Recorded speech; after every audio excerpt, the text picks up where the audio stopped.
Hello, and welcome to the House Geeks Real Estate Show. I'm Chad Vandelot, and joining me in studio, as always, is Kirk Duckwall.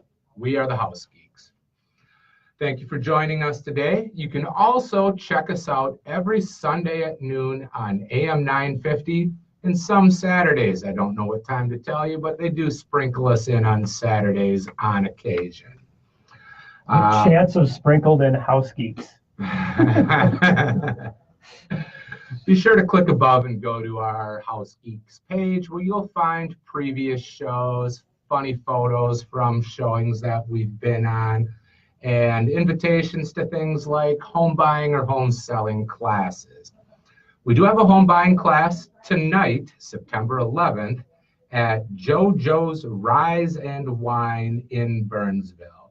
Simple Google search will get you there, and it is over by the Mediterranean Cruise Cafe for those of you that know where that is. It's off of Nicollet or Burnsville Parkway and 13 area. Yep, on Nicollet. You got it right.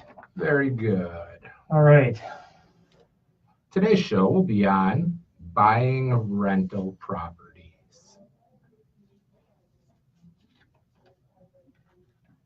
Or scaring away people from buying rental properties. One or the other. No, just kidding. Either one, whatever the result is, it'll be a good result because some people need to be scared away from them, and some people need to know what to expect and can handle it. But I want to buy the house down the street from me that just came for sale and have it as a rental property, Chad. But it's already $15,000 overvalued. But my kids went to school in this district, and it will be a good rental property. But it's been updated with very non-durable items that renters probably won't take care of, and the value will probably drop. Oh, but I have this friend. He'll take good care of it. But that price of home in that neighborhood, the rent would need to be too high in order for that to cash flow. But maybe they'll buy it on a rent to own. You're right. Let's go for it.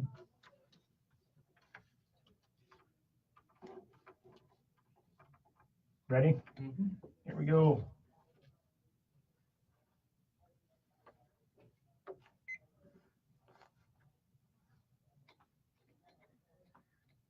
Welcome to the House Geeks Real Estate Show, sponsored by Bricks Real Estate, Network Title, iLoan Home Mortgage, and Country Financial with our great agent over there, James Tolson. Today, we are going to be talking about buying rental properties. If you have any questions for us about this, you can give us a call at 612-207-5388. Again, 612-207-5388. Also, make sure you check us out after the show online at housegeeks.com and follow us on our Facebook page where you can watch us record live most Tuesdays around the noon hour, and also see upcoming classes and events. We typically try to do a home buyers class about once a month, and also working on a home sellers class soon. So, well, thank you, Chad, for replaying our recording as I'm recording it. Okay, so today's show, buying rental properties, as I said. So we get, I don't know, I would say we do a fair amount of marketing utilizing sites like Zillow and Trulia. And what would you say, Chad, is our percentage of people that are calling or inquiring because they're looking at purchasing as a rental property?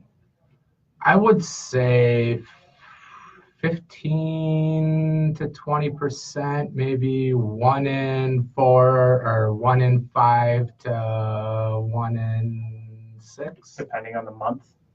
You tend, the slower times of year, it tends to be more of the conversations. I've seen it as high as 50% of the time, depending, especially with the foreclosure properties. Absolutely. The more premier properties, not quite as often on that, but definitely with the foreclosures, it's a pretty high percentage of people that are inquiring. And when we're dealing with maybe 5 to 6 inquiries a day, that's a fair amount of people that are inquiring regarding rentals. But at the end of the day, I mean, what would you say your actual percentage of clients are investors? Less than 5. Yeah, I'd say that's probably right about right for me too. So You know, what we can take from that is, for the majority of people, the idea of being a landlord tends to be a little better than the reality of being a landlord. Now, we're not trying to talk you out of it, because it can be a lucrative and stable financial decision if well thought out and done under guidance. yeah, in my opinion. And if you know what to expect. In my opinion, one of the best, as Well, far as and percentages of return that you can expect. But I think, like you say, it's this idea, the glamour, I'm going to own rental properties. And then I'm going to get a big check every month that I can go out and spend on fun stuff. Yes. Well, so, how do you do this? First thing is to identify your goals. The goals should be to make money. That should be the goal, right? Because your primary goal. If you're not making money, it's going to be a slow burn, and you're probably going to end up having to dump the property. And so what does this mean by making money? It's looking at it for, is there equity potential? Is there appreciation potential? And is there good cash flow on the property? And you want to make sure you have all these things working for you. So a lot of these calls that we get are hey, this house down the street, it's a foreclosure. I've been watching it for months. I want to buy it. I want to buy it as a rental property. More than likely, it's not going to work. It's going to sell for more than you could rent it for and get a good cash flow. Now, obviously, the more money you throw at a property, the more cash flow that you can get. But you also don't want to tie yourself up too much within one given rental property. Because if your goal is to make money at doing this, you want to spread your wings as wide as you can and purchase multiple rental properties. That's a call we get quite often, is somebody sees a foreclosed home in or around their neighborhood, and they're interested in that property and that property only. What's strange about that is they're focusing on one property rather than the inventory of properties that are available.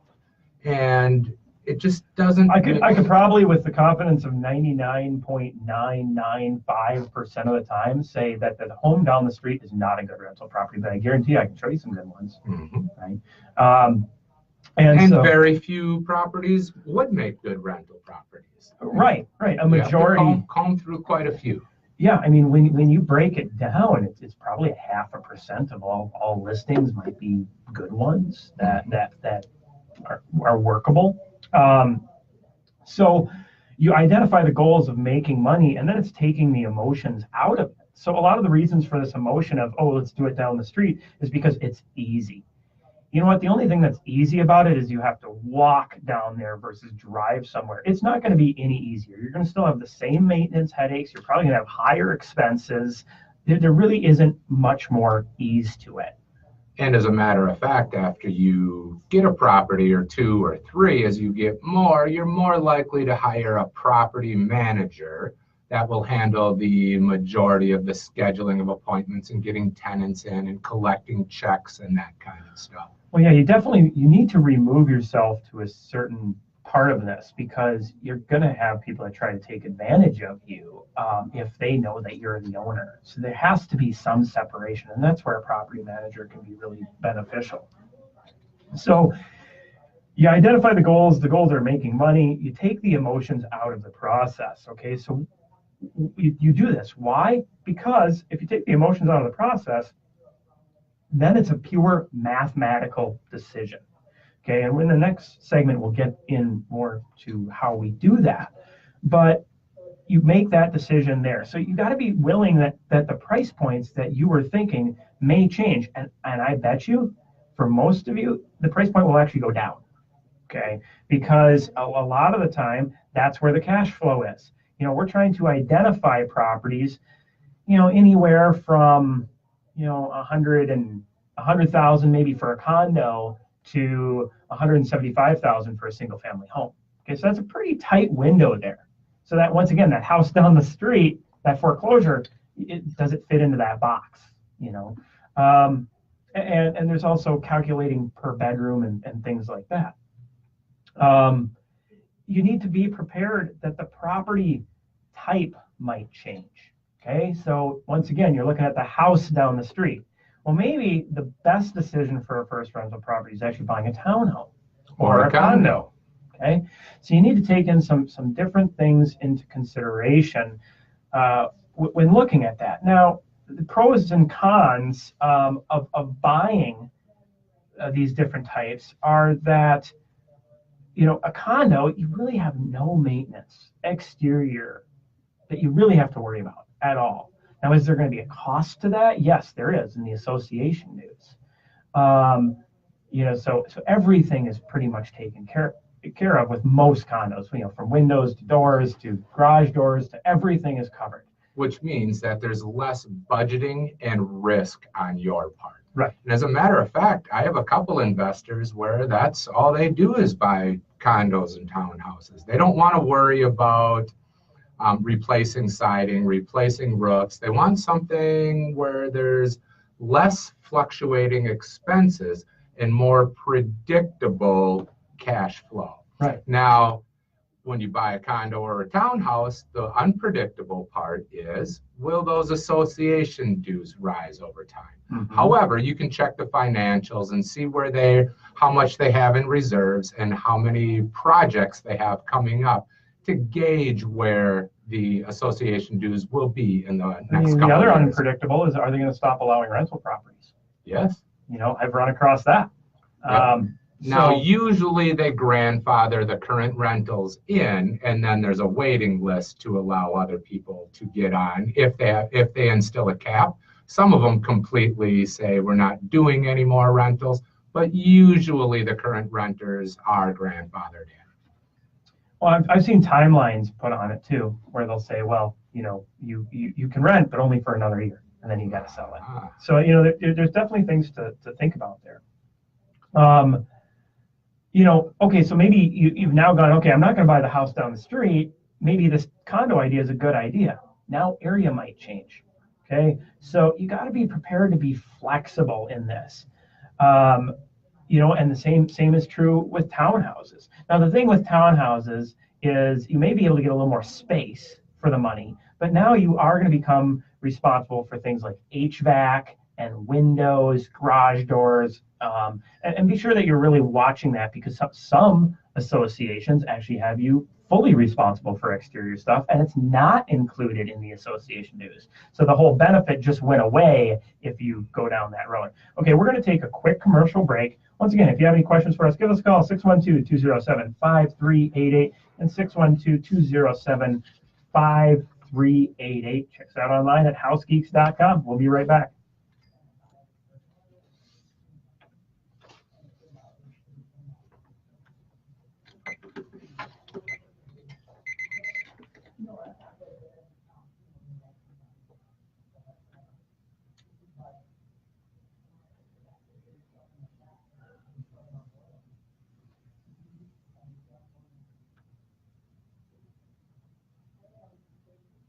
Ready?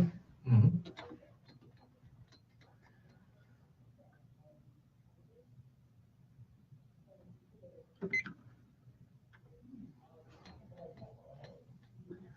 Welcome back to the House Geeks Real Estate Show on AM 950. Today, talking about buying rental properties. If you have any questions for us after the show, give us a call at 612-207-5388. Again, 612-207-5388. So we're talking about some of the different styles of rental properties you might be looking at or thinking about as you're going down this path.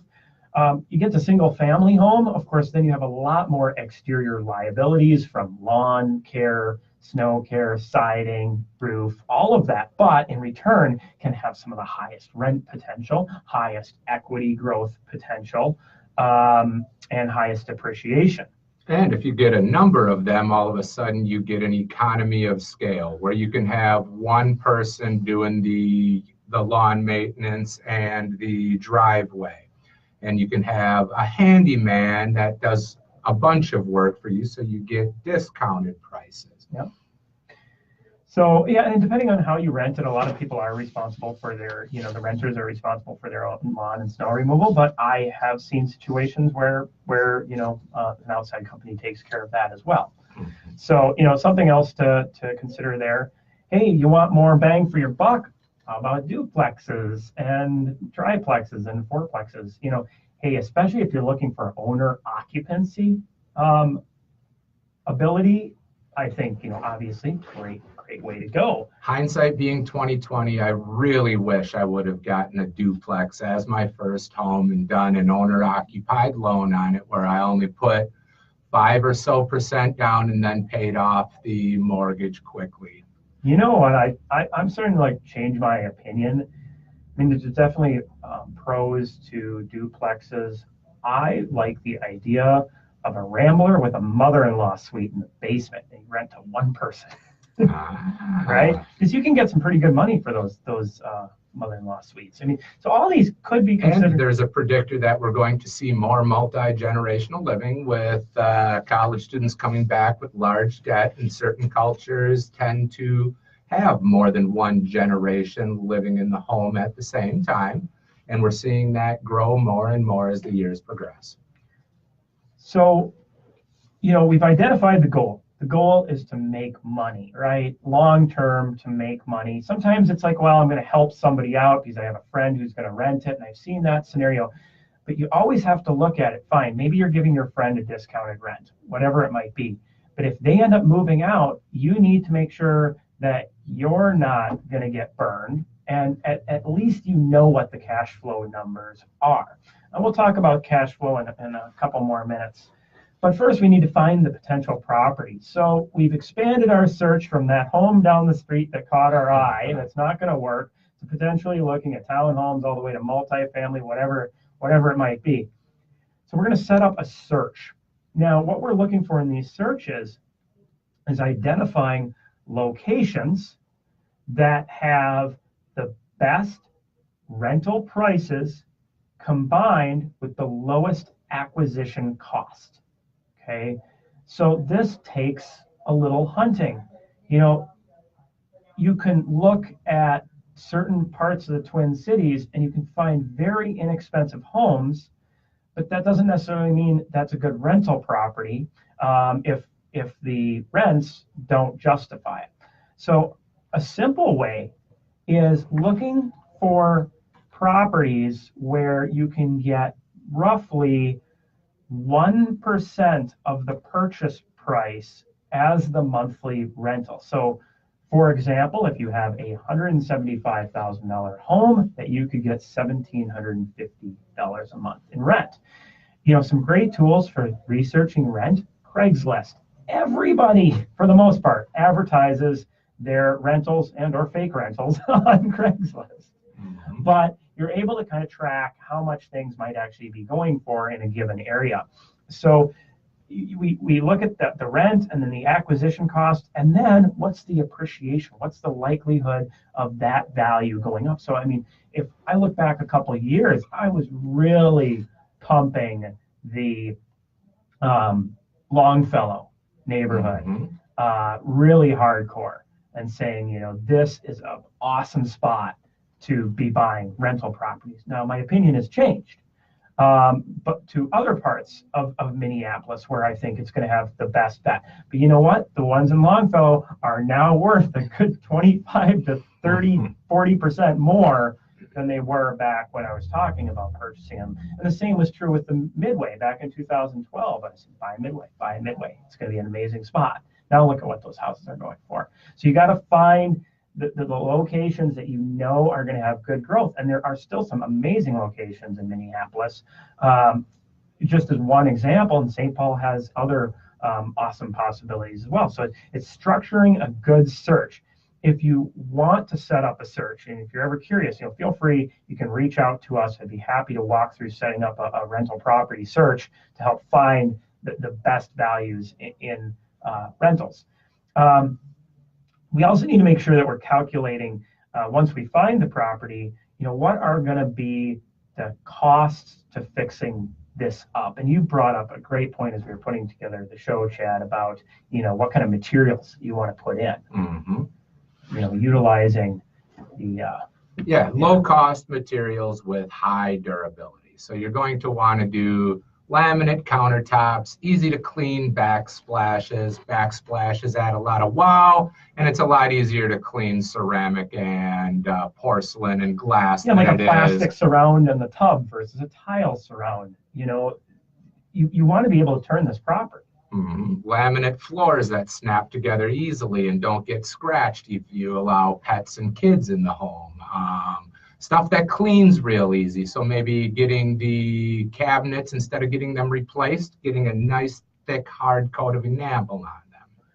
Right. If you go with, more expensive materials and stuff starts to get destroyed, you're basically throwing money. I mean, personally, I think carpet is a huge waste that, it pretty much every renter or two is going to be destroyed. And so you're looking at, $1,000 to $3,000 to replace it every time you turn the property. Well, if you have a 1-year lease and you're only cash flowing $300, there goes all your profit.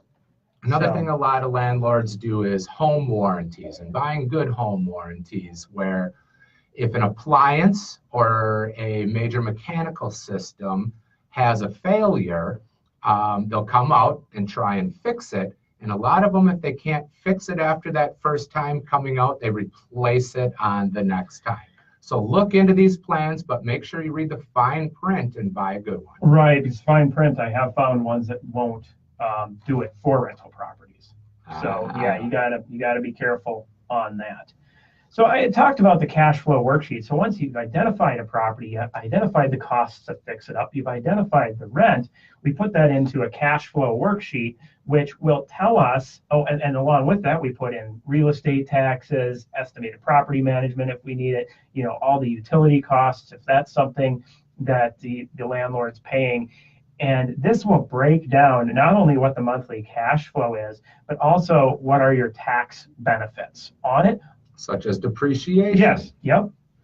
It'll also calculate appreciation, so you can figure out what the value might be long term, and market capitalization rate. So this can really tell you what is the property truly worth as a income property.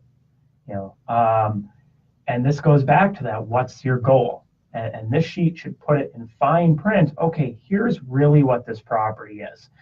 And back to the beginning of the show, that house down the street will never pass this test. You put everything in there. 95 out of 100. Exactly. So yeah, if you want this cash flow sheet that we put together, once again, it's a free thing. We can easily email it out. Feel free to reach out anytime. It's actually an interactive spreadsheet where as you enter and change numbers, it changes the subsequent numbers as a result of the ones dependent on the numbers you change. One nice thing now is the loan requirements, the restrictions on purchasing rental properties is becoming a little more lenient. They went down. Yeah. So now you can buy properties. I've seen now as low as 15% down. That's another thing a lot of people don't realize when starting to look at rental properties. They think they may be able to do it with just the 3 to 5% down. Now, that is the case if you're doing an owner occupancy multifamily, you might be able to do that. But for the most part, it used to be 20, 25%. Now they go down to 15%. But here's the big one, is they're no longer requiring the 2 years of rental history of being a property manager to waive the debt to income ratio guideline, which basically is that if you sell it, or you need to make enough money to cover both payments, but all you need is the lease and that will cover it. Okay, have any questions, give us a call, 612-207-5388. We'll be back next week.